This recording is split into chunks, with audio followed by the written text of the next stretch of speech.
ఇప్పుడు board bifurcation అయిందా రెండు రాష్ట్రాలని? కాలే కాలే ఎందుకు కాలే? షెడ్యూల్ 9 లిస్ట్ లా భూదాన్ బోర్డ్ నే ఒమిట్ చేసేసి సార్. ఏది స్టేట్ రీఆర్గనైజేషన్ ఏది కూడా బైఫికరేట్ గా కావాలంటే షెడ్యూల్ 9 లా రావాలి రీఆర్గనైజేషన్ యాక్ట్ లా. అది ఒమిట్ చేసిరు, భూదాన్ని అసలు పెట్టనే లేదు. తర్వాత ఇది ఏంది పర్ఫెక్చువలా లేదంటే ఇది గవర్నమెంట్ కింద? As per section 3 of the Bhoodan act ఇది శాశ్వతం నడవాలి. భూదాన్ పర్పెచువల్ సక్సెషన్ ఎప్పటికి నడవాలి.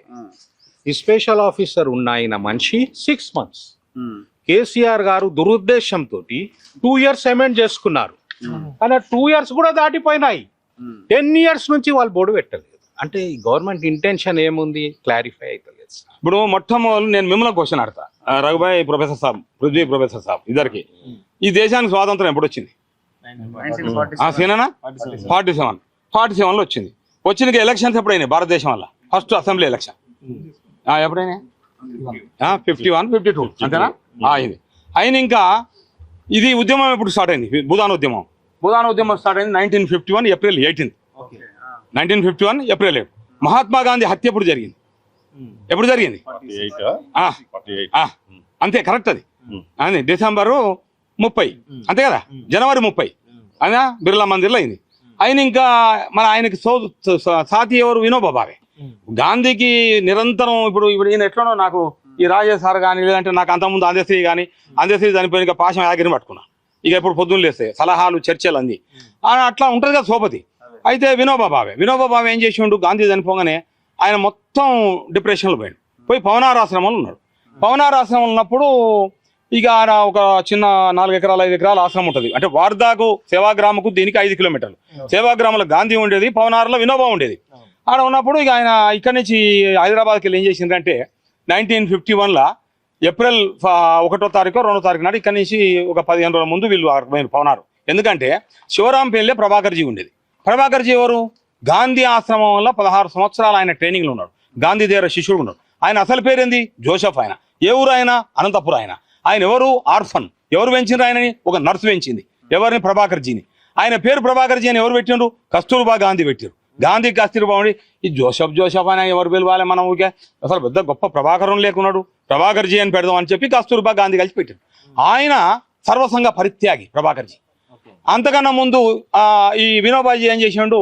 ఈడ ప్రభాకర్జీ ఉన్నాడు కదా, ఈ కోదండరెడ్డి, కేతిరెడ్డి కోదండరెడ్డి, సంగం లక్ష్మీబాయి, వీళ్ళంతా మహానుభావులు అంతా కలిసి ఈ సర్వోదయం అంటే గాంధీ అంటే ట్రస్టీషిప్ అంటే ఏంది, గాంధేయవాదం అంటే ఏంది, దీని మీద ఒక మీటింగ్ చేయాలి, ఒక సమ్మేళనం దానికి చేయాలని చెప్పి ఈడ శివరాంపల్లి చేయాలి. శివరాంపల్లి ఎందుకంటే ఆడ ప్రభాకర్జీ ఉంటాడు.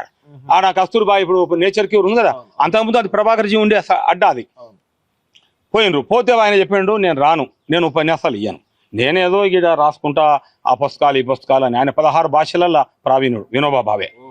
ఆయన ఇంటర్మీడియట్ సర్టిఫికేట్లు వాళ్ళ అమ్మ ఉన్నప్పుడే రుక్మిణీదేవి అని వాళ్ళ ఉన్నప్పుడు అమ్మ నేను ఈ సర్టిఫికేట్ పొయ్యిలో పెట్టి పోరే ఎందుకు ఆయన అట్లా పెట్టినావు, నువ్వు వారణాసి పోయి చదువుకొని వచ్చినట్టు వద్దమ్మా, ఇవి వద్దు, వీటితో నాకు పని లేదు, నేను పోతా అని.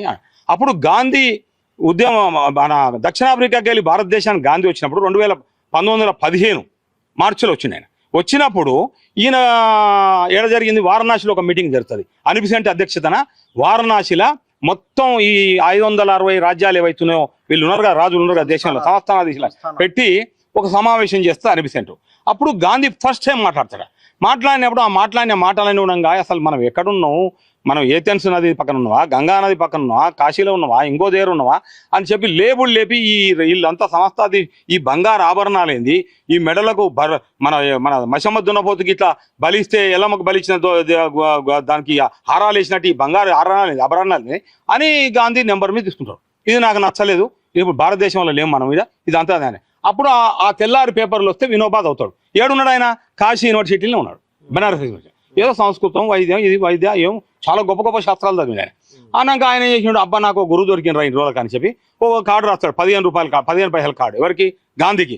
నేను నీ దగ్గర శిష్యరికం చేయాలి అనుకుంటున్నా అంటే ఆయన ఉంటాడు, రా ఓ రోజు రా, నువ్వు రా, పలానా డేట్లో రా అని చెప్పి చెప్తాడు. ఆ తర్వాత అడిపోయాడు, మళ్ళీ వచ్చిండు పవనార్లో. గాంధీ చచ్చిపోయాడు. పవనార్కి వెళ్ళి వీళ్ళు పోయి కేతిరెడ్డి కోదండరెడ్డి, సంగం లక్ష్మీబాయి, ఉమ్మెత్తల కేశవరావు వీళ్ళంతా పోయి, సార్ మీరు రావాలి స్వామి, మీరు ఆచార్య మీరు రావాలంటే ఆయన 1 రోజు 2 రోజులు 3 రోజులు కూర్చోబెడితే మేము ఈయన సత్యాగ్రహం చేస్తాం అంటే వస్తా కానీ పాదయాత్ర వస్తాడు. వచ్చినప్పుడు ఏంది వినోబాబాయ్ నడుచుకుంటా పవనార్కి వెళ్ళి రావాలంటే 600 కిలోమీటర్లు వచ్చిండు. చక్కగా శివరాంపల్లికి పోయిండు. శివరాంపల్లి అదేదో గాంధీ గురించి మాట్లాడిండు. సర్వోదయం అంటూ ది లాస్ట్ అని జాన్ రస్కిన్ రాసిన పుస్తకం యొక్క అనువాదమే సర్వోదయం. సర్వోదయానికి అసలు మూలం ఏంటంటే గాంధీ రైల్లో ప్రయాణం చేస్తున్నప్పుడు కెలన్ అనే ఒక ఫ్రెండ్ అంటూ ది లాస్ట్ అని ఒక ఇంగ్లీష్ పుస్తకం తెచ్చి 24 గంటలు ఈ రైల్లో నువ్వు ప్రయాణం చేయాలి చదువుకో అని చెప్తే అది చదివేస్తాడు. ఇది ఇంత గొప్ప ఉంది అని రాయి పుస్తకం జాన్ రస్కిన్ రాసింది, దీని తెలుగులో ఏందని హిందీలో ఏందనుకోని సర్వోదయం, దాన్ని తెలుగులో సర్వోదయం, హిందీలో ఇంకోటి ఇట్లా. ఆ తర్వాత వినోబాజీ శివరాంపల్లి మీటింగ్ అయినాక అక్కడి నుంచి పేపర్లు చదువుతాడు ఆయన. ఇంగ్లీష్ పేపర్లు, హిందీ పేపర్లు, ఉర్దూ పేపర్లు అన్ని చదువుతాడు. చదివి ఇక్కడ ఏం జరుగుతుంది తెలంగాణలో సాయుధ పోరాటం జరుగుతుంది. ఏంటంటే ఇదే భూములు ఉన్నోళ్ళకేమో వేల ఎకరాలు ఉన్నాయి, లేనోళ్ళకి ఒక గంటెడు భూమి లేదు. మరి దీనికి వాళ్ళ మీద వాళ్ళని ఆయుధాలు పట్టుకొని ఆ భూస్వాములను చంపేసి మేము భూములు తీసుకొస్తాం. అరే అది ఎట్లయితుంది? అది హింసతో కాదు కదా. ప్రపంచ చరిత్రలో హింస ఎక్కడ విజయం సాధించాలి కదా. ప్రపంచ చరిత్రలోనే హింస ఎక్కడ విజయం సాధించాలి కదా. అహింసా మార్గం వల్లనే సాధిస్తుంది. గాంధీ నా గురువు కదా, గాంధీ చెప్పింది అహింస కదా, ట్రూత్ కదా. కాబట్టి సూతం పాండ్రి ఊర్లో అని అంటాడు. అది ఎప్పుడు 15 తారీఖు 16 తారీఖు శివరాంపల్లికి ఒక 24 గంటలు నడుస్తారు. ఎక్కడి నుంచి శివరాంపల్లికి వెళ్ళి ఈ బాటసింగారం, ఎల్బీ నగర్, కొత్తగూడెం ఇట్లా పడిపోతారు. అప్పుడు ఆయన పోతుంటే అడవిలో దంపుతారు, నిన్ను గొడవలతో నడుస్తారు అవి అని కూడా చెప్పారంట. చెప్తే ఇక నాకు సావు నేనే ఆల్రెడీ ఒక సన్యాసిని, నాకేం లేదని పోతుంటే కమ్యూనిస్ట్ వాళ్ళు కరపత్రాలు వేసారు. ఏమని? నువ్వు నెహ్రూకి ఏజెంట్ అని, నువ్వు నెహ్రూ ఏజెంట్వి, నువ్వు ఇట్లా చేస్తున్నావు అట్లా చేస్తున్నావు అంటే ఆయన అంటే మన లక్ష్యం మనకు ముఖ్యం, వాళ్ళు చేస్తుంటారు, మనకు ఎవరి మీద ద్వేషం ఉండొద్దు, ఎవరి మీద అసూయ ఉండొద్దు, జలసీ ఉండొద్దు అని అవన్నీ జయించినోడే వినోబాబావే. అన్ని జయించినోడే, అరిషడ్ వర్గాలను జయించినోడే. పోతాడు. పోచంపల్లి ఆ రోజు రాత్రి మస్జిద్ ఉంటుంది. మస్జిద్లో కూర్చునే ముందు ఎవరు పోతున్నారు తుపాకులు పట్టుకొని పోతుంటే హరిజనవాడ తీసుకుపోతారట ఆ ఊరోళ్ళు. లేకపోతే హరిజనవాడ పోయేది ఏం బాబు మీకు ఏం సంగతి హిందీలో అడుగుతాడు, తెలుగు ఒకటి రాగా మిగతా అన్ని వస్తాయి.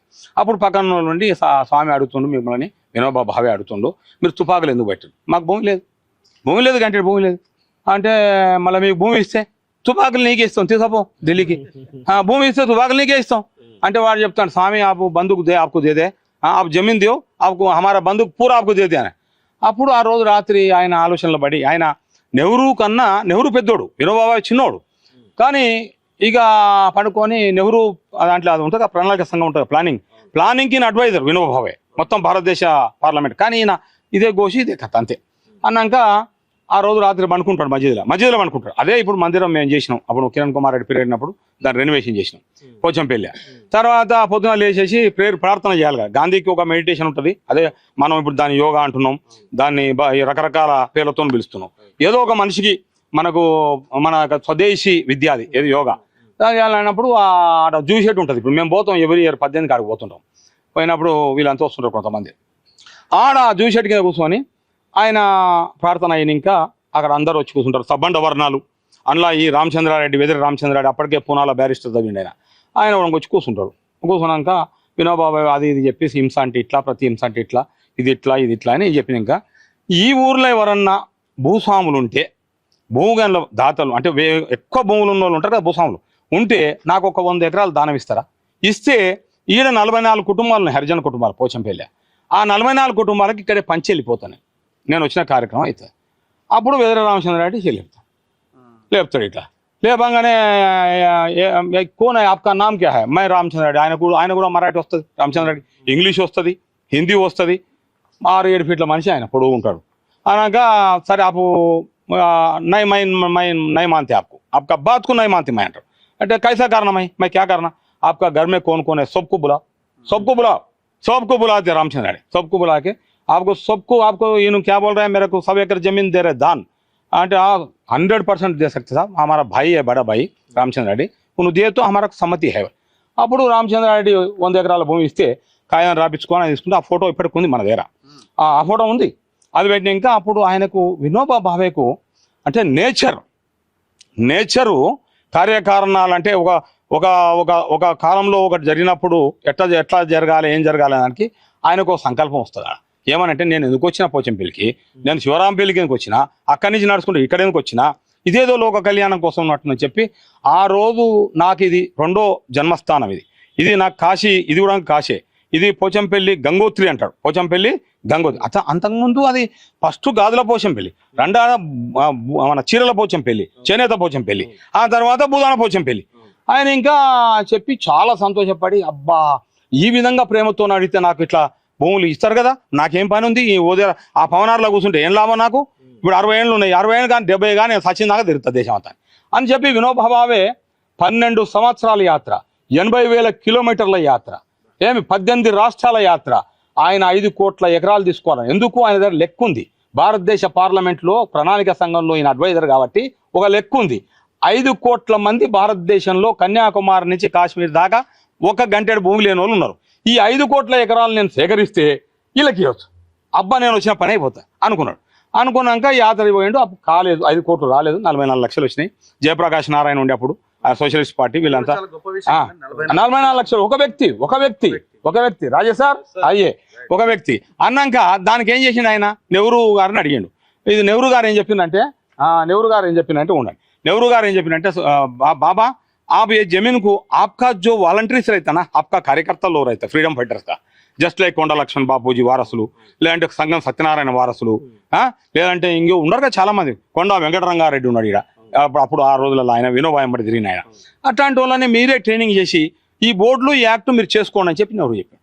అప్పుడు బుర్రుల రామకృష్ణారావు మనకి ఈడ పోచంపల్లి మొదలైంది కదా, బుర్రుల రామకృష్ణారావు ఇక ప్రతిదానికి అడ్వైజర్ ఆయన వినోబా భావేకు. అప్పుడు ఆయన యాక్ట్ తయారు చేయాలని చెప్తే బూరులు రామకృష్ణారావు గారే యాక్ట్ తయారు చేశారు. ఏది? నీకు ఇంకో బుక్ ఇస్తాం మొత్తం మనం మన ఇది 75 సంవత్సరాల సంచిక అందులో ఉంది కదా, దాన్ని అది మన కంప్యూటర్ నీ ఫోన్లో ఉంది కదా, ఫోన్లో వచ్చిందా అది పెట్టు సార్కు, అది ప్రింట్అవుట్ తీసి ఇస్తాం తర్వాత. అయితే అప్పుడు యాక్ట్ తయారు, అది దేశవ్యాప్తంగా 18 రాష్ట్రాలలో ఈ యాక్ట్ను అమలు చేశారు. భూదాన్ గ్రామదాన్ యాక్ట్ 1965. అదేమంటారు దాన్ని? పర్ఫెక్చువల్. తర్వాత శాశ్వతమైంది బోర్డు అని. తర్వాత యాక్ట్ ఏముంది? Statutory body, autonomous body. Professor సాబ్ అర్థమైంది మీరు? అటానమస్ అంటే స్వయం ప్రతిపత్తి కలిగి ఉన్నటువంటి బాడీ. అరే ఇది పేదల కోసం తెచ్చింది ఆయన. ఆ తర్వాత అప్పటికే ఈ దేశంలో ఈ రాష్ట్రంలో అప్పుడు సమైక్య రాష్ట్రం కదా, మరి ఈడ ఎన్ని ఉన్నాయి? ఈడ దాన్ని ఏమంటారు? అవేక్ భూములు. ఏం భూములు? Number 1 awake. అవేక్ అంటే ఎవరిది అవేక్ అంటే మన ఈ దేశంలో ఉండి భూములు వాళ్ళ ప్రాపర్టీస్ వదిలిపెట్టిపోతే అవి అవేక్ భూములని ఎవరికి ఇవ్వాలి? పబ్లిక్ యూటిలైజేషన్కి వెళ్ళాలి. అవన్నీ ఉన్నాయి, లక్షల ఎకరాలు ఉన్నాయి. ఏది? సమైక్య రాష్ట్రం వల్ల. రెండోది సీలింగ్ భూములు ఎన్ని ఉన్నాయి? లక్షల ఎకరాలు ఉన్నాయి. మూడోది అసైన్మెంట్ భూములు లక్షల ఎకరాలు ఉన్నాయి. వక్ఫ్ బోర్డు లక్షల ఎకరాలు ఉన్నాయి. ఎండోమెంటు లక్షల ఎకరాలు ఉన్నాయి. ఆ తర్వాత ఇక మన గౌట్ అని అంటాం, గైరాన్ అంటాం. అవన్నీ ఒరే నేను మీ దండం పెడతారా, మీ కాలు మొక్కుతారా, మీకు ఏమన్నా చేస్తా ఆ కేసీఆర్, నీకైతే కాళ్ళే మొక్కుతా, ఎందుకంటే నువ్వు మంది కావాలి, మా బావే నువ్వు. ఎందుకు బావ అంటే నువ్వు అమ్మడాడుతాడు, ఎట్లా బావ అంటాడు. శోభమ్మ మా అక్క, కేసీఆర్ నా బావ, కానీ దండం పెడతా బావ, నువ్వు వదిలిపెట్టే రాజకీయాలు వద్దే. వామ్మ నీ నాలెడ్జ్ని, నీకున్న మెదడుని, నీకున్న ఆలోచనని మొత్తం ఎక్కడనో ఫామ్ హౌస్లో కూర్చొని అందులో సమాధిలో కూర్చొని బాణాలు వేస్తుంటే ఇక్కడ రాష్ట్రం అల్లకొల్లలో అవుతుంది బావ. వద్దు నువ్వు వదిలిపెట్టేసేయి, నీకు ఇప్పటికన్నా పుణ్యం దక్కుతుంది. లేకపోతే వినోబా శాపం తగినోడు ఒక్కడు మిగలలే భారతదేశం వల్ల. వినోబా భావే శాపం తగినోడు ఒక్కడు తరగలే. వినోబా భావ ఋషి, ఆయన వేదాంతి, తాత్వికుడు, ఆయన ఒక పెద్ద యోధుడు, ఋషి ఇవన్నీ జరిగినాడు. అలాంటి ఒక మహానుభావుడు, ఒక భగవత్ స్వరూపం అది, అలాంటి ప్రకృతికి ఆకారం అది, అలాంటి వ్యక్తి శాపం పడ్డదు. నువ్వు వద్దు. ఇప్పటికైనా నిన్న జరిగిన సంఘటన నేను చెప్తా. ఇప్పుడు అయిందా? స్వతంత్రం వచ్చిన ఫస్ట్ ముఖ్యమంత్రి ఎవరు ఫస్ట్ ముఖ్యమంత్రి? నీలం సంజీవ్ రెడ్డి. ఆయన ఉన్నాడు. ఆయన ఉన్నప్పుడు మనం బోధాన బోర్డు దండం పెట్టిపోయేది అంతే. రెండో ముఖ్యమంత్రి ఎవరు? ఎవరు? ఆయన ఎవరు? మన బుర్రుల రామకృష్ణారావు ఎవరు వచ్చింది కదా, బుర్రుల రామకృష్ణారావు. ఆ తర్వాత ఎవరు? మరిచెన్నారెడ్డి. అంతకన్నా ముందు ఎవరు? ఇంకెవరు? కాసు బ్రహ్మానంద రెడ్డి. అంతకన్నా తర్వాత మరిచెన్నారెడ్డి తర్వాత కోట విజయభాస్కర్ రెడ్డి, నెదురువేలి జనార్దన్ రెడ్డి. సీనియర్ ఎన్టీఆర్ ఎంత గౌరవించిందంటే మా చారి సాబ్ని ఈడ ఓల్డ్ సిటీలో మీకు ఐడియా ఉందో, నాకు ఐడియా ఉంది. 80 అప్పుడు అవి జరుగుతున్నాయి, అలకోలాలు, మత కలహాలు జరిగితే మా సివి చారిని ఆయన శాంతి కమిటీకి వేసి మీరు గాంధీవాదులు, మీరు సమాజాన్ని శాంతియుతంగా ఉంచాలి నడువురు అంటే ఈయన ఓల్డ్ సిటీ పోయి ఉర్దూ గిరిజు వస్తా సివి చారికి ఆయన మంచిగా ఆ శాంతి కమిటీ చేసాడు. ఎన్టీ రామారావు ఏనాడు బోర్డుని డిస్టర్బ్ చేయలే. ఆ తర్వాత ఎన్టీ రామారావు తర్వాత వచ్చింది ఎవరు? రెండో వ్యక్తి చంద్రబాబు నాయుడు కూడా సమైక్య రాష్ట్రంలో ఏనాడు బోర్డు జోలికి రాలే. ఆయన నేను చెప్తున్నా కదా. ఆ తర్వాత ఏమైంది? ఆయన తర్వాత రాజశేఖర రెడ్డి వచ్చాడు. రాజశేఖర రెడ్డి కూడా ఎవడో ఇక్కడ గౌరీశంకర్ అంటాడు నా దోస్తు, కాంగ్రెస్ లా లంబు, సికింద్రాబాద్, నాకన్నా పెద్దోడు, 75-76 ఉంటాయి, 50 అన్నకన్నా పెద్దోడు ఉంటాడు. కాకపోతే నా దగ్గరకు వస్తుండే రాజన్న కూడా ఆ కాంగ్రెస్ వాళ్ళు టికెట్ అడిగినప్పుడు. కాంగ్రెస్ పాత ఆయన ఈ మధ్య కనబడతలేడు కానీ అప్పుడు ఉండే ఆయన. ఇంకా రాజశేఖర రెడ్డి దగ్గరకు ఈసారి భూదానం వాళ్ళకి ఇట్లుందంట అన్నారు. అరే అది వద్దురా, అది సన్నాసులది, అది అది సన్నాసులది, ఫకీర్ల ఆస్తి, అది ఫకీర్లకు సంబంధించింది. గరీబుల సర్కార్ అది, గరీబోల సర్కారు భూదానం, గరీబోల సర్కార్ అది. దానివల్ల నేను రానని చెప్పాను. ఆ తర్వాత కిరణ్ ఆయన ఎవరు వచ్చిండ్రు, ఆయన తర్వాత మళ్ళీ చంద్రబాబు నాయుడు మళ్ళీ వచ్చింది, రాజశేఖర రెడ్డి రాలేదా, వచ్చిండు. తర్వాత మళ్ళీ రోషే వచ్చిండు, తర్వాత కిరణ్ కుమార్ రెడ్డి వచ్చి, ఎవ్వరు దీని జోలికి రాలే. నేను ఏమంటున్నా, ఇప్పుడు జరిగిన వెలుగుమెట్ల జరిగిన సంఘటన వీళ్ళకి సంబంధం లేదు, వీళ్ళు ఎరిపప్పలు. అసలు మా బావ ఇప్పుడు ఇక్కడ ఉన్నటువంటి దీని బావ ఉంటారు కదా, దీనికి సంబంధించిన వాళ్ళు ఎరిపప్పలు. దీనికి మా బావ దీని సూత్రధారి. ఎట్లా అంటే రాష్ట్రం ఏర్పడదా, ఏమైంది? కిరణ్ కుమార్ రెడ్డి పోయిందా? కిరణ్ కుమార్ రెడ్డి పోయింది ఎప్పుడు వచ్చింది? కాంగ్రెస్ లీడర్ లాగా చెప్పొద్దు. నేను కాంగ్రెస్ అయితే నేనే ముఖ్యమంత్రి ఉండాలి. ఎప్పుడు నాకన్నా 10 ఏళ్ళు ఇచ్చినోడు ఇప్పుడున్న ముఖ్యమంత్రి. నేను కాంగ్రెస్ అయితేనే కాదు. అసలు కాంగ్రెస్ వాళ్ళు ఆఫీస్ కాదు, మర్చిపోయిన ఇంకో సత్యం చెప్తాను నీకు. కాంగ్రెస్ వాళ్ళు కిరాయికుంటారు, ఇక్కడ లీదుకుంటారు. మీరు కావాలంటే పాశమయాగిరిని అడగండి, ఆయన పాతోడు కదా, ఆయన చెప్తాడు. కొండ లక్ష్మణ బాబుజీ 100 సార్లు వచ్చింది ఇక్కడ మీటింగ్ పెడితే మేము. కాబట్టి నేనేమంటున్నా అంటే ఇది నేను చెప్పుకుంటూ వస్తున్నా, ఇవన్నీ జరిగినాయా? భూదాన బోర్డు ఉందా? దీంట్లో రికార్డు సరిగ్గా లేకుండా పెద్ద మనుషులంతా అంత త్యాగధనులు వాళ్ళు. ఎవరు అప్పుడున్న సివిచారి, అప్పుడున్నటువంటి సురభి శర్మ, సురభి నగరం అని, సురభి పట్టణం అని కాకతీయుల కాలంలో ఇక్కడ ఉంటుంది రౌత్పేట పక్కన. రౌత్పేట పేరే సురభి. ఆ సురభి శర్మ గారు ఆయన పెద్ద పండితుడు. ఆయన సురభి శర్మ అది ఉంది కదా ఇక్కడ మన పీఠం, శంకరాచార్య పీఠం, ఇక్కడ దాన్ని ఏమంటారు కదా, కర్ణాటకలో ఉన్నదాన్ని ఏం పీఠం అంటారు కదా, ఆదిశంకరం పీఠం.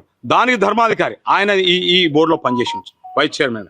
అయితే అలాంటి మహనీయులంతా నేను బచ్చగాన్ని, పొట్టెగాన్ని, నాకు అభయం. ఇక మా బావ వచ్చిండు. ఎప్పుడు వచ్చిండు మా బావ? 2014 రాకముందుకే నా మీద గురి పెట్టిండు మా బావ. అది చెప్తా ఇప్పుడు మీకు.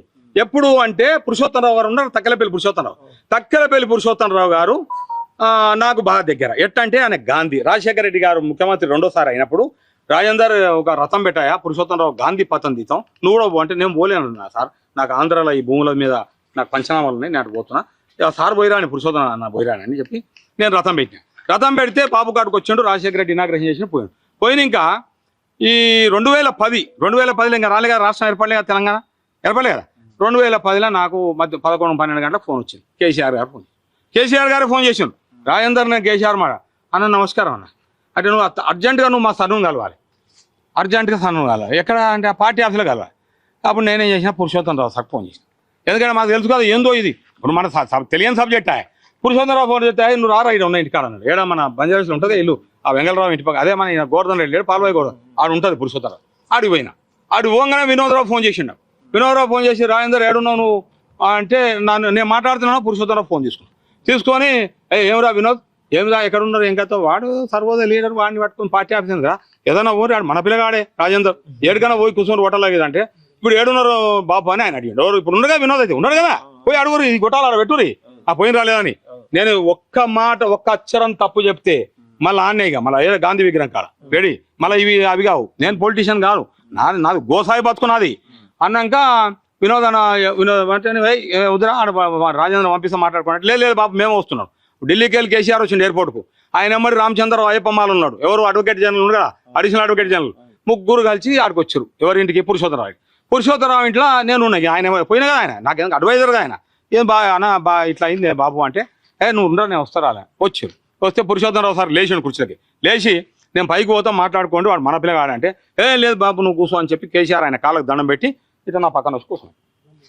పైకి ఫోన్ చేసిండు అమ్మకు, చేసి కేసీఆర్ వచ్చిండే, మిర్చీలు ఛాయలు పంపి అని చెప్పాను. మిర్చీలు ఛాయలు పంపింది. సారు 1-2 మాట్లాడిండు. ఎవరు అది అడిగిండు, ఇది అడిగిండు, ఈ పిల్లగాడు ఎవరు అంటే, ఈ పిల్లగాడు భూదాన బోర్డులో వచ్చిండు, వీడు అసలు వేరే ఉండే, వీనికి భూదాన బోర్డుకు సంబంధం లేదు, గోదాన బోర్డుకు సంబంధం లేదు, వీడేదో ఉపాధ్యాయుడు, వీడేదో చేసుకుంటుంటే మేమే పట్టుకొచ్చినాం వీడిని. వీడు దేవరకొండలో మా దోస్తు రంగారెడ్డి అని ఉంటాడు, అడ్వకేటు, ఫ్రీడమ్ ఫైటరు, ఆయన అల్లుడు వీడు. అట్టా ఇక్కడ కుంట్లూరులో ఉండే పోయి పట్టుకొచ్చినాం అని చెప్పాను. 96-97 పట్టుకొచ్చుకున్నాం మేము బోర్డు కానీ పురుషోత్తమరావు చెప్పాను. అన్నాక ఇప్పుడు ఆంధ్రలో ఎక్కడెక్కడ కబ్జా పెట్టిరు అంటే, ఇప్పుడు శంకర్పల్లి పెట్టిండ్రు, ఆడ పెట్టిండ్రు, ఇక్కడ పెట్టిన ఎన్ని భూములు అంటే ఎన్ని అంటే 12,000 మందికి ఇచ్చిన సార్ ఇళ్ళ స్థలాలు అని చెప్పిన. 12 గ్రామాలు కట్టిన సార్ హైదరాబాద్, కుంటూరు నుంచి కూకట్పల్లి దాకా అని చెప్పిన. అచ్చా శబాష్, వెరీ గుడ్. అదే బ్రదర్ ఎక్కడ మీద అన్నాడు. నేను ఏం చెప్పకముందుగా పురుషోత్తమరావు వీడి దేవరకొండ అన్నాడు. మాది పాలమూరు, మాది కలవకుర్తి, అయితే మాది ఎల్లమ్మ రంగాపురం. అయితే దానికి పెద్దమని చెప్పిన కానీ నేను సపోర్ట్ చేయాలి అన్నాక, పురుషోత్తమ అన్న ఇంకా ఈ పిల్లగాడు ఏందేమో ఈయన పేరు ఏం పడుతుంది అంటే, మా ఆయన పేరు ఈయన పడుతుంది. అందులో ఉన్నోళ్ళు ఎవరు అంతా ఇప్పుడు నేను ఏం పని చేస్తా, అప్పటికే 80 ఏళ్ళు పురుషోత్తమరావు సార్, ఇక మా దాంట్లో అంతా 80 ఏళ్ళు, నేను ఒకనే పొట్టగాని. అన్నాక వీడియో పోతుండే భూముల మీదకి, వీడు అండ కూర్చుంటలేదు భూముల మీదకి పోతుండు. ఆ ముగ్గురు చేతుల వీక్ వస్తుండు 300 మందికి పంచి పెడుతుండు, నలుగురు చేతులకి వీక్ వస్తుండు 400 మందికి పంచి పెడుతుండు. రియల్ ఎస్టేట్లో ఎట్లుంటుంది? మీడియా వాళ్ళ చేతుల, టీవీలు వాళ్ళ చేతుల, పోలీసులు వాళ్ళ చేతుల, ఎంఆర్ఓలు వాళ్ళ చేతుల, సమస్తం అధికారులు, ఎమ్మెల్యేలు, ఎంపీలు, మంత్రులు అంతా. అట్లా వీని మీద కేసుల మీద కేసులు, టీవీలలో చెప్పుకోం, వీని మీద ఎపిసోడ్లు ఇవ్వడం అని చేస్తాం.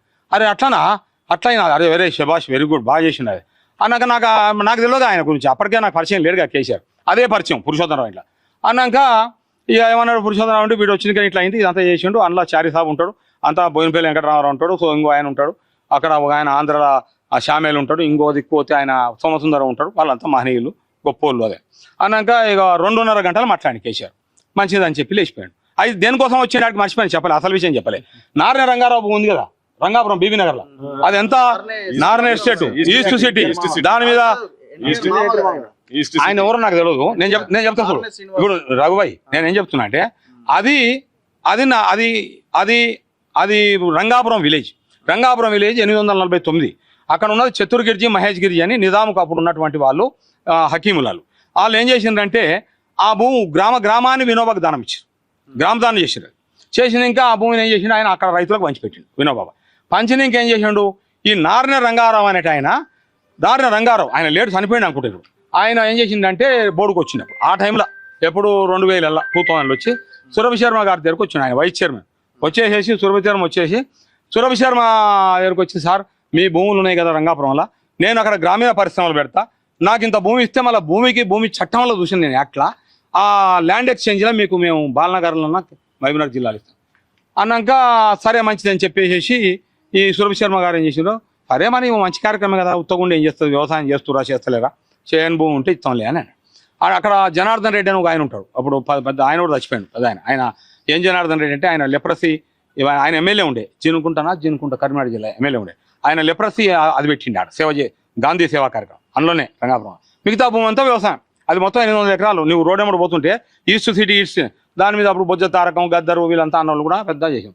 ఆ తర్వాత చారిసాబ్ ఏం చేసిండు, ఈ రంగాపురం భూమి నువ్వు టేకప్ చేయరా బాబు రాజేందర్ అని చెప్పి 2003లో 2002లో నాకు ఫైల్ ఇచ్చింది. ఇంతలో ఫైల్ నేను చూస్తే ఏముంది అంతా అది అర్థం కాకుంటుంటే నేను కూడా బాగా స్టడీ చేసేసి అప్పుడు నేనేం చేసినంటే నల్గొండలో పోయి చేసిన. భూపాల్ రెడ్డి అని ఇప్పుడు ఉండగా మన ఆర్డీఓ ఉండే కదా, నిన్న ఏదో పట్టుబడి పాప ఆయన దొరికింది. ఆయన అప్పుడు ఎంఆర్ఓ ఉంటే ఆయన నాకు ఈ సబ్జెక్ట్ అర్థమైతే ఇండియా కోసం పెట్టాను. మీరు వచ్చిన రూమ్ ఉంది కదా, ఆ రూమ్లో 8 గంటలు చేసినాం.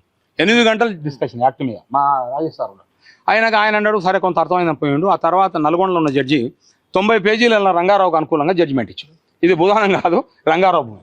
దాన్ని నేను హైకోర్టులో అప్పుడు ఎస్ నిరంజన్ రెడ్డి సార్ ఉండే, ఇప్పుడు మాకు నవీన్ కుమార్ యాదవ్ అని ఒక ఆయన అడ్వకేటు, తుమ్మలపల్లి శ్రీకాంత్ అని ఒక ఆయన, నాకు ముఖ్యంగా 30 ఏళ్ళ సందిగా దాని హెడ్ ఎవరు ఆయన కంటే ఎస్ నిరంజన్ రెడ్డి వాళ్ళ. అప్పుడు ఈ భూమి అంటే ఇట్లా అయింది, మాది మా భూమి ఆయన ఇది పైసలపట్టిలో ఉంది, కాసరాలో ఉంది, చెసాలలో ఉంది, చేత్వార్లో ఉంది. ఇది చతుర్గిరిజి భూమి, తండ్రి పేరు మహేష్ గిరిజి, వాళ్ళ పట్టా భూమి వినోబాకు దానం ఇచ్చిందని చెప్పి దాని మీద చేస్తుంటే అప్పటికి మన పేరు ఆల్రెడీ అప్పటికి వస్తున్నారు రాజేందర్ రెడ్డి బుధాన అన్నాక అప్పుడు కేసీఆర్ ఏం చేసినట్టే ఆ భూమి మీద ధర్నా చేయాలి, నువ్వు రావాలని నన్ను పిలిచాను. ఏడా పురుషోత్తమరావు ఇంటికాడ పిలిస్తే పురుషోత్తమరావు ఉన్నాడు, చూడు మళ్ళీ ఇంద్రా ఎందుకు వాళ్ళు చెప్తున్నారని ఆయన సరే మనిషి అన్నాక మళ్ళీ వినోద్ బోయినపల్లి ఉంది, ఎప్పుడు పోదాం భూమి మీద అన్నాడు. అంటే ఆర్డర్ ఉంది కదా అన్న, ఏం ఆర్డర్ ఉంది అన్నాడు. ఆ భూమి మనదే బుధాన నారాయణ రంగారావు అందులోకి ఎట్టుందో అట్టే ఉండాలి, అందులోకి ఎవడు పోద్దని ఆర్డర్ ఉందా, ఏది ఆర్డర్ తెపోన్నాడు. నాకు ఇండికా కార్ ఉండేది అప్పుడు, ఆ ఇండికా కార్లోకి వెళ్ళి ఆర్డర్ తీసుకొని పోయా, దాని నిండా ఫైల్లే ఉండేది, తీసుకొని పోయిన ఇంకా అది చదివి ఈయన ఉన్నాడు కదా ఎస్ రామచంద్రరావు అడ్వకేట్, వినోద్ కూడా అడ్వకేటే, ఇద్దరు చదివేసి అవునన్నా ఇది ఉంది క్లియర్గా ఉంది, ఇంట్లోకి ఆడ ఏం చేయలేడు ఆయన ఉంది, ఇంకా దాంట్లోకి ఎట్లా పోతాం సార్ అన్నాక ఇక లేచిపోయాడు. 2 సార్లు మిర్చీలు తిన్నాడు, అది చేసాడు, మంచిగా పోయిన ఇంకేం చేసినా మనసులో పెట్టుకున్నావు నా కొడుకు వీడు, ఓహో ఇట్లా చేస్తున్నావు బోర్డు, సరే మంచి. ఆ తర్వాత ఏమైంది, అది 2010లో నేను ఇంకా 2013, 14 కదా వచ్చింది, 14 వచ్చింది. వచ్చే ముందు నేను ఏం చేసినంటే నేను పోయినా 14లో ఎవరికి వనపర్తిలో అంటే ఎవరు చిన్నారెడ్డి ఓడిపోయినట, నిరంజన్ రెడ్డి ఓడిపోయినట, చిన్నారెడ్డి గెలిచినట. అది సమస్య కాదు, అది కారణం కాదు. చిన్నారెడ్డి గెలవడానికి నిరంజన్ రెడ్డి ఓడిపోవడానికి భూదాన బొడుకు సంబంధం లేదు. ఇప్పుడు చెప్తున్న సత్యం ఇది. ఆయన ఇంకా ఇక నేను మా భావన కాలనీకి పోవాలి కదా, ముఖ్యమంత్రి అవుతుందని చెప్పే కదా, ఎవరు మన డైరెక్టర్ శంకర్ లేడు, ఎన్ శంకర్ ఉండి అన్న నువ్వు ఓవేనే చెప్తా అని ఆడు సుభాష్ రెడ్డి అని ఉంటాడు ఆయన దగ్గర, కేసీఆర్ దగ్గర, ఏడా నంది హిల్స్లో. అదే శంకర్ అన్న అంటే రాజేంద్ర రెడ్డి వస్తుందా చైర్మన్ బోర్డు అది మేడం. ఇక నేను పోయినా లైన్లో ఆడ మాసమాచారు ఉన్నాడు, వీడు ఎడ్లు సుధాకర్ రెడ్డి ఉన్నాడు, వాడు ఇంటి నిండి ఉన్నారు. నేను పోయినా చక్కగా నాది ఈ డ్రెస్ కాదు, ఈ డ్రెస్ ఆ దెబ్బతోనే ఈ డ్రెస్సులు మార్చిన. అంతకుముందు వైట్ అండ్ వైట్. అయితే పోయిన ఇంకా వీడు సుభాష్ రెడ్డి ఉండే అన్న మన బోర్డు చైర్మన్ వచ్చిండు, రాజేంద్ర రెడ్డి బోర్డు చైర్మన్ వచ్చి కేసీఆర్ 2 సార్లు విన్నాడు. 3వ సారి అండి అరే ఆడ లెల్లేతుంది ఫోన్ అన్నాడు. ఎవరిని? సుభాష్ రెడ్డి. నా ఎమ్మడి ఆ గంగపుత్రులు వాడు ముషిరాబాద్ గంగపుత్రులు అశోక్ తర్వాత వాడు రవి కుమార్ 10 మంది పోయిన వాడికి. అందులో 5 మందికే లోపల రానిచ్చిన ఇళ్ళకు. 5 మంది పోయినాక ఇక పోయిన బొకే ఇచ్చిన నమస్కారం పెట్టినాక ఫోటో తీయండు. ఇక అంతే, మాట లేదు ముచ్చట లేదు. ప్రిపేర్ అయి ఉన్నాడు సారు, ప్రిపేర్ అయి ఉన్నాడు అంతే. ఉన్నాను నా చూస్తా నీ సంగతి అనుకున్నాడు. అంటే నువ్వు నేను మహా పిచ్చి మూడు ఆడుకుని ముఖం చూస్తే చెప్తా ఏందని ఏమనుకుంటున్నావు ఏం కథ ఏం లక్షణం అని అన్నాక వచ్చినకి ఏముంది. ఇక ఎప్పుడు వచ్చిండు సార్, ఎప్పుడు వచ్చిన రాష్ట్రం ఎప్పుడు చెప్పండి. 2014 ఏ నెల? జూన్ ఏ తారీఖు? 2. నా బోర్డు మీద ఇదే బోర్డు అదే బోర్డు, అది దాని జోలికి పోలే. కానీ ఈ తలుపులు వలగొట్టిర్రు లోపల తలుపులు. అరే ఫస్ట్ అటాక్ నా మీద. నేను తెలంగాణని 1000 సంవత్సరాల చరిత్ర ఉంది నాది. ఎల్లమ్మ రంగాపురం ఉన్నది. మా అమ్మ అయ్యాలు వ్యవసాయదారులు. నాకు కోట ఉంది అన్ని నేను. కానీ కోటలో పుట్టిన అనే కోట లక్షణాలు కావు నాకు. నాది గుడిసె లక్షణం, గరీబుల సర్కారు నేను. అలాంటి నేను నన్ను నా మీద నా తమ్ముడిని నన్ను కంపెనీకి తయారు చేసాడు. వాడు అమాయకుడు.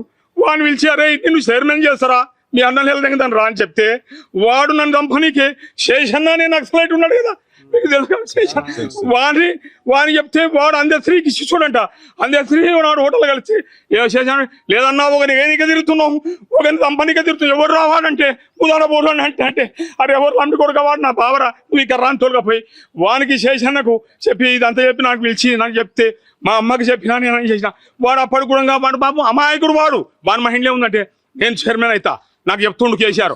ఆ సొంత తమ్ముడు ఎట్లా నా తమ్ముడు. వానికి నేనే తల్లిని, మా తమ్ముడికి నేనే తండ్రిని, నేనే వానికి అన్ని. వాడు మంచోడు. కానీ ఎంత ఏమంటావు ఇంట్లో ఎవడు చేయగలుగుతాడు ఈ పని? ఒక అన్నదమ్ములని అగ్ని పెట్టి ఎవడని చేయగలుగుతాడా? వాడు పోతే ఆడు నా మీద. నేను ఏం చేయాలి? నాకు ప్రాణం అంటే గడ్డి పోస్తో సమానం. నాకు ప్రాణం అంటే నా ప్రాణం అంటే గడ్డి పోస. అందరు చెప్తారు కానీ ఇప్పుడు కూడా చెప్తున్నా, ఎనీ టైం నాకు ప్రాణం అంటే లెక్కలేదు. కానీ నన్ను తప్పు చేసిన వెంటనే బాధ వస్తుంది, నాకు తప్పు చేసిన వెంటనే బాధ వస్తుంది. మా బావ కేసీఆర్ ఇట్లా చేసిండు కాబట్టి ఇప్పుడు అది అయినాక ఇది వలగొట్టిండు. ఇరగొట్టి ఇప్పుడు నేను అంటే నేను లేను. సాయంత్రం 9 గంటలకు వచ్చి 9 గంటలు నేను అనుకుంటా నేను తాళం వేసిపోయినా. సెక్రటరీ ఉన్నాడు, రాజేష్ సార్ కూడా వెళ్ళిపోయాడు, అందరు పోయిండు, వాచ్మెన్ కూడా పోయిండు. తలుపులు వలగొట్టిర్రు, అన్ని వలగొట్టిర్రు. ఒక బోర్డు పవిత్రమైనటువంటి ఆచార్య వినోబా భావే ఓ ఋషి, ప్రపంచమంతా ఆయనకు బ్రహ్మరథం పట్టింది. 84లో భారతరత్న ఇచ్చిన ఆయనకు. ఆయన తర్వాత శిష్యుడు నిర్మలా దేశపాండే, ఆమె నన్ను దత్తు తీసుకుంది. దేశపాండే నిర్మల, ఆమె మ్యారేజ్ లేదు, కుమారి.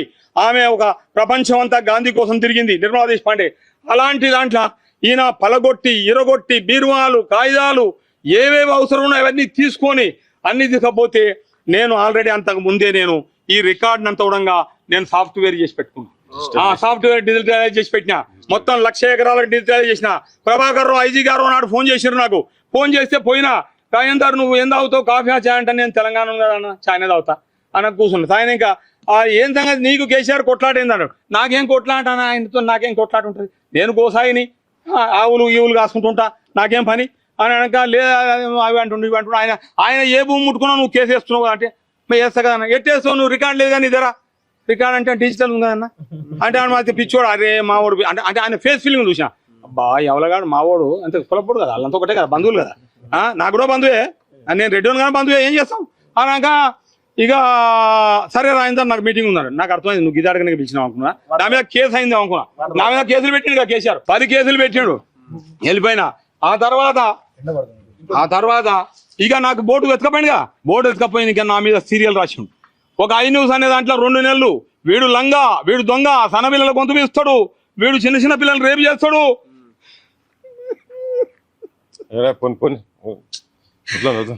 నెల రోజులు నా మీద టీవీ సీరియల్ పెట్టాడు. వార్త సంగిగాడు పైపులు వేసి ఈ గోశాలలో చెర్లకెళ్ళి నీళ్ళు దిగపోతుంటే విలేకరుల నుంచి పైపులు పీకిస్తే అరవింద్ రెడ్డి అని ఐజీ ఉండే ఈడ స్టాంపు డ్యూటీ, ఆయన ఆర్డర్ ఇచ్చిండు, పీకేయాల పైపులు నీళ్ళు ఉండవు, అట్లా తీయవద్దు, అట్లా తప్పది, ప్రజల నీళ్ళు అవి, ఆయన బట్టల మిల్లు దిగపోతాడని. వాడు సంగిగాడు అవకాశం దొరికిందని 22 రోజులు రాసిండు. ఒక్కనాడు నేను ఫోన్ చేయలే వానికి. తర్వాత నమస్తే తెలంగాణలో ఎపిసోడ్లు వచ్చినాయి తెలంగాణ పేపర్లా.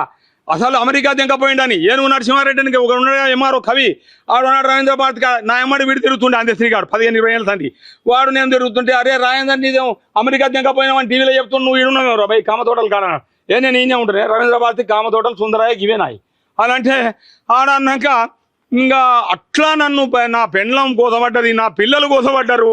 నాకు 2 కొడుకులు ఓడు అమెరికాలో ఉండే ఇద్దరు లండన్ చదువుకుండే 2 వచ్చేసిండ్రు.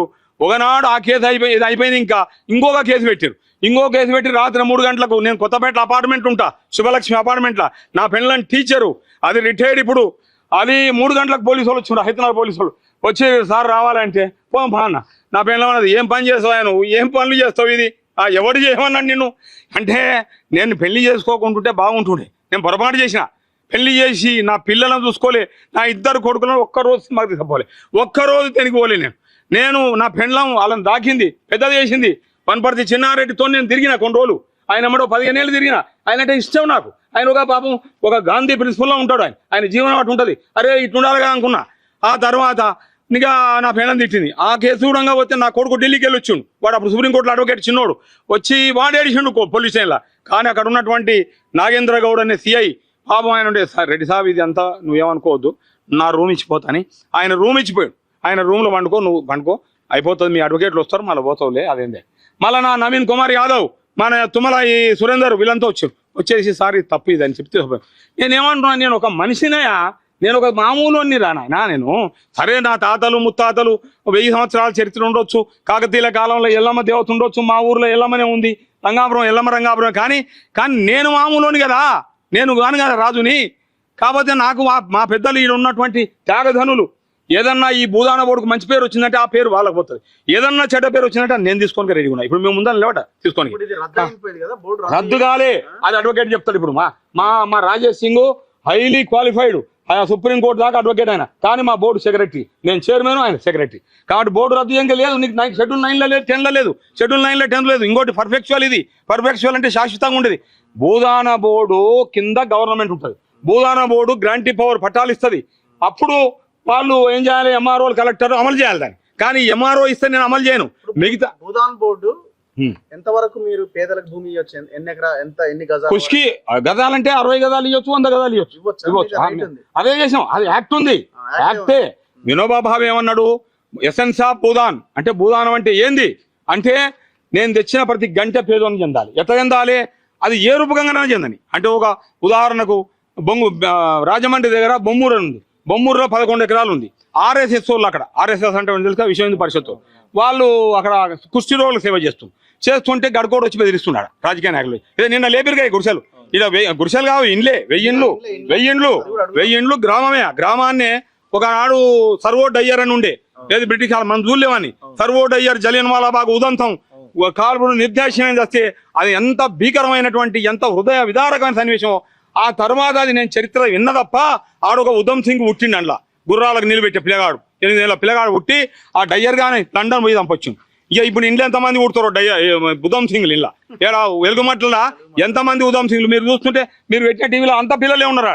కాబట్టి నేను ఏమంటున్నా అంటే ఇది 5 ఎకరాలు కుష్కి ఇవ్వచ్చు 2.5 ఎకరాలు తరియొచ్చు ఇది యాక్ట్ ఇది భూదాన యాక్ట్ గ్రామదాన 1965 ఇది ఆల్రెడీ పార్లమెంట్ యాక్ట్ ఇది వినోబా భావే చేసిండిది తర్వాత బూలు రామకృష్ణరావు రాసిండిది